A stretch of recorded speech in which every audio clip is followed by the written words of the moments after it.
സ്റ്റുവാർട്സിന്റെ podcast ചാനലിലേക്ക് ഏവർക്കും സ്വാഗതം. ഇൻവെസ്റ്റ്മെന്റും ട്രേഡിങ്ങും ഇത് തമ്മിലുള്ള ഡിഫറൻസ് ഒരുപാട് പേര് സാധാരണക്കാരായിട്ടുള്ള ഒരുപാട് പേര് ചോദിക്കുന്നതാണ്. എന്താണ് ഇത് തമ്മിലുള്ള ഡിഫറൻസ് എന്ന്? സോ ഇതിന്റെ ക്ലാരിഫിക്കേഷനും ഇതിനെക്കുറിച്ച് കൂടുതൽ പറയാൻ വേണ്ടിയിട്ട് നമ്മളുടെ കൂടെ സ്റ്റുവാർട്സിന്റെ സ്വന്തം ദിലീപ് സാർ ഉണ്ട്. സോ ദിലീപ് ഏട്ടാ, ട്രേഡിങ്ങും ഇൻവെസ്റ്റ്മെന്റ് ആണ്, അതുപോലെ തന്നെ ഒരു ലോങ് ടൈം ഇൻവെസ്റ്റ്മെന്റ് എന്ന് പറയുന്നതുകൊണ്ടല്ലേ. സോ ഈ രണ്ടും തമ്മിൽ എന്താണ് ഡിഫറൻസ് വരുന്നത്?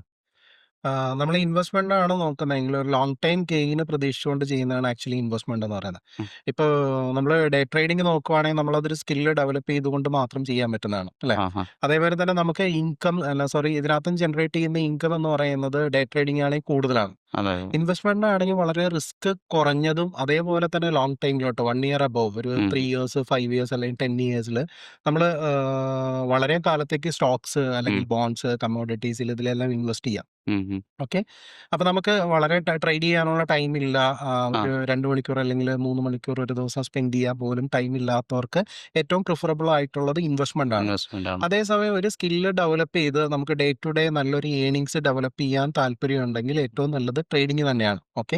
അതാകുമ്പോൾ എന്താണ് നമുക്ക് 22 ഡേയ്സ് ഒരു മന്ത്ലി ട്രേഡ്സ് ഉണ്ട്. സോ നമുക്ക് ഓരോ ദിവസവും നമുക്ക് കിട്ടുന്ന ഒരു 1% ആയിരിക്കാം 2% ആയിരിക്കാം. അത് നമ്മുടെ എബിലിറ്റിയും അതേമാതിരി തന്നെ നമ്മുടെ ട്രേഡിംഗ് സ്കില്ലും അനുസരിച്ച് എത്ര പെർസെൻറ്റേജ് വേണമെങ്കിലും നമുക്കത് ഇൻക്രീസ് ചെയ്യാൻ പറ്റും. ഉം. ഉം. അപ്പോൾ നമുക്ക് ഇയർലി നോക്കുവാണെങ്കിൽ വളരെ കൂടുതൽ പെർസെൻറ്റേജ് ഓഫ് നമുക്കൊരു 100 അല്ലെങ്കിൽ 200% അല്ലെങ്കിൽ അതിലോ കൂടുതൽ നമുക്ക് ഡേ ട്രേഡിങ്ങിലൂടെ അല്ലെങ്കിൽ ട്രേഡിംഗ് സ്കില്ല് ഡെവലപ്പ് ചെയ്തുകൊണ്ട് ഏൺ നമുക്ക് ചെയ്യാൻ ഉണ്ടാക്കാം. പറ്റും. യെസ്. പക്ഷേ ഇൻവെസ്റ്റ്മെന്റ് എന്ന് പറയുന്നത് ഇതിനകത്ത് നമ്മൾ നല്ല കമ്പനികൾ നോക്കി സെലക്ട് ചെയ്താലും കമ്പനിയുടെ ഗ്രോത്ത് വളരെ ചില സമയം കുറവായിരിക്കാം. ഉം. അല്ലെങ്കിൽ ചില സമയം നമ്മൾ എക്സ്പെക്ട് ചെയ്യുന്നതിനെക്കാട്ടിയും കൂടുതലും കൂടുതൽ ആവാം. വരാം. ഓക്കെ.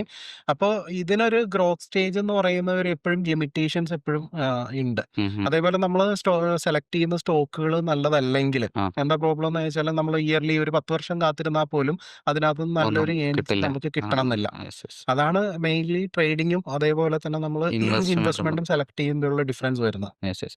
അപ്പൊ സമയമില്ലാത്ത ഒരാളാണെന്നുണ്ടെങ്കിൽ ഏറ്റവും ബെറ്റർ ഒരു ഇൻവെസ്റ്റ്മെന്റ് നോക്കുക അതെ. എന്നുള്ളതാണല്ലേ. പിന്നെ ഈ നാട്ടിലത്തൊക്കെ നമ്മള് ഈ ചിട്ടികളൊക്കെ ഉണ്ടല്ലോ. അപ്പൊ അതിനെക്കാട്ടിലും ഏറ്റവും ബെറ്റർ എന്താണ്? ഇൻവെസ്റ്റ്മെന്റ് തന്നെ ആയിരിക്കും അല്ലേ? അതെ, അതെ.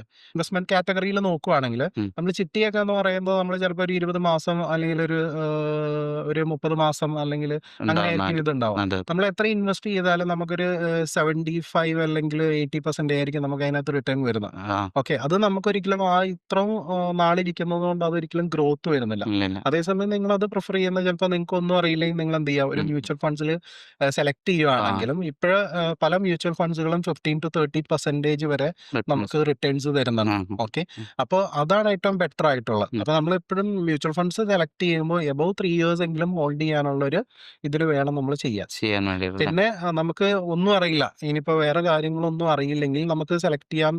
നിഫ്റ്റി ഇൻഡെക്സ് ഫണ്ടുകളിൽ വേണമെങ്കിൽ നമുക്ക് സെലക്ട് ചെയ്യാം.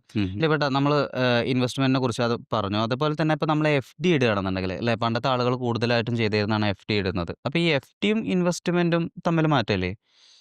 നമുക്ക് എഫ്ഡി ഇടുവാണെങ്കിൽ നമുക്ക് ഇപ്പോഴത്തെ ഒരു ഇൻട്രസ്റ്റ് റേറ്റ് നോക്കുമ്പോൾ നമുക്കൊരു 6 to 9% ആണ് നമുക്ക് ഇയർലി കിട്ടാൻ സാധ്യതയുള്ളൂ. ആ.